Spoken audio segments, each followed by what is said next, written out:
Flash flood warning still in effect up until 6 p.m. That's for all of Acadiana, but we are under a flash flood watch up until 7 a.m. for your Sunday. Today we did see some more records broken with how much rainfall has fallen over the past 24 hours for certain areas. Get wrapped around moving through Acadiana, and that was very slow, so it sat on over us, dropping a lot of rainfall. You can see all that lightning associated with that, some gusty winds, possibly even some hail with all of these storms. Outflow boundary, that's when these storms hit the surface really quickly, pushing off some air, and that's what's giving you that breeze. Continuing to work its way across Congress Street, and we'll be over Tucson and rain shortly over the next 30 minutes or so. We do have high pressure situated right along here, and that's drawing in a southerly flow.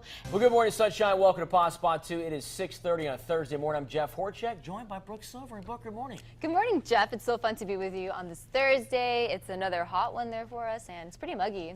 It is. Now, you're originally from Miami. I think about Miami weather being similar to weather down here, but you're telling me it's a little bit different. Hey, Louisiana winds as it comes to like humidity. It's just such warm, moist air, and it just sits in place. Miami, there's a little bit of a breeze. Let's find out more from live Doppler 10 storm tracker meteorologist Brooke Silverang. Brooke. Blue and Darla, this is what we've been looking at over the past few days. It's been pretty quiet at the start of the hurricane season. The first named storm was Hurricane Alex back in January. So now we're starting to see a little bit more development.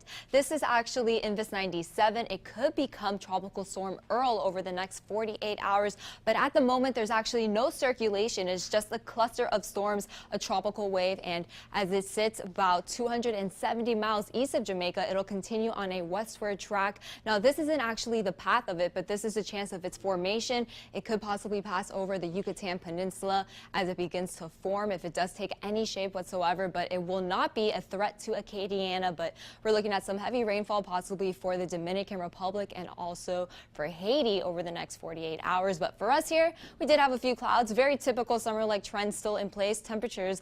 Silverang.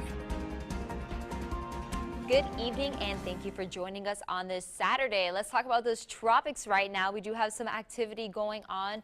This was Tropical Storm Gaston. It is now a hurricane, but it is making its way eastward and out of the picture, so we're not really worried about that. We do have a little bit of energy right along here with about a 30% chance of formation over the next 5 days, possibly more towards the Carolinas, and then the big area of concern are these clusters of storms that's just been going over the Caribbean, over Cuba, dropping right around 5 inches of rainfall already. Now, the hurricane hunters will be sending out a plane tomorrow to find out if there's any definition or any circulation for tomorrow. But as of now, it's still pretty much very disorganized and still a cluster of storms. So again, this is the area of interest, and the spaghetti models are kind of giving you an estimate of what could happen. So it could make its way back into the Gulf, but the direction it could take can make it either right or left, but it's looking like everything is gearing more towards the Panhandle and Gulf Coast of Florida. But again, this is still 5 days out where we could see about a 4% chance of formation. So we will be keeping you guys informed on what's going on, of course, in the tropics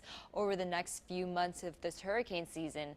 Let's talk about those temperatures right now. 76 degrees, a little bit cooler. We have some relief from all that heat, and we'll see temperatures make their way into the lower 70s as you wake up early tomorrow morning. So a nice little cool down and a break from all that heat we've had over the past few days. Live Doppler 10 storm tracker radar pretty much quiet over Acadiana. We did have a few storms roll on through in the afternoon. A lot of the activity already starting to dissipate and make its way out of the area. A few storms still left over Lake Charles and way out towards the east of us over Baton Rouge. But here we're just watching a few spotty showers. For the rest of the evening, though, it's looking a lot quieter than what we were at earlier today. The rain, though, we did see some of you with around an inch of rainfall to an inch and a half of rainfall. So tomorrow we could expect to see a few more showers roll through Acadiana. We just had a little bit of energy on over us today, and tomorrow we'll also see some of that energy trigger in some of those afternoon storms. Few clouds will be in the afternoon hours for your Sunday, and then we'll start to see the rain activity pick up by the late afternoon again if we do see any storms. So just have the umbrella out and ready. Monday looking like a repeat as well. So with the rain and the clouds, that'll actually trap those temperatures in those upper 80s, and it'll give us some relief again from all the heat because it is still August and this is the hottest month that we normally expect this time of the year. Clouds again all across Acadiana, and we are going to be watching that bulk of moisture again in the Caribbean to see where it's going over the next few days. But here currently we're watching those clouds just stick around into the evening hours, and well, that'll actually help temperatures stay on the mild side. Low 70s to mid 70s all around. And over the next few hours, we will be pretty much feeling more like the 80s at a point, but then we will warm up quickly back into the low 90s, feeling more like the mid 90s when you get a break in all the clouds. So overnight tonight, low 70s again. A few isolated showers cannot be ruled out. There's a quick look at the tides, and as we jump into that 7-day forecast there for you, we have temperatures pretty much in the 90s, right around average for this time of the year. Upper 80s when we get a little bit more cloud coverage, but a little bit drier by midweek. That is awesome. I think we've all been sort of waiting for a little bit of dry weather. Just dry but hot, so just keep that in mind as well. So we're going to see those temperatures back in the mid 90s. Okay, we'll do. Well, thank you, Brooke. We'll be right back after the break. Also keep your pets hydrated and make sure, your dog's getting an extra treat maybe as well. Even cats too. And over the next few days, temperatures holding on to the low 90s, typically what we see for the month of August, upper 70s overnight, and chance of rain every single day. Wow. Yeah, the pets deserve treats. They do. Absolutely. We love that. Some areas in St. Martin Parish have already seen 6 inches of rainfall. More rain is expected over the weekend. Mattresses, couches, and other personal belongings are left damaged on the side of the road after the recent flooding. The village of Maurice is currently recovering. North Vermilion High School is opening up its doors for the Church of Christ disaster relief effort to offer supplies like these to the victims of the flooding in the village of Maurice. Louisiana is home to roughly 2 million alligators. A recent tragedy in Orlando has put the spotlight on these reptiles.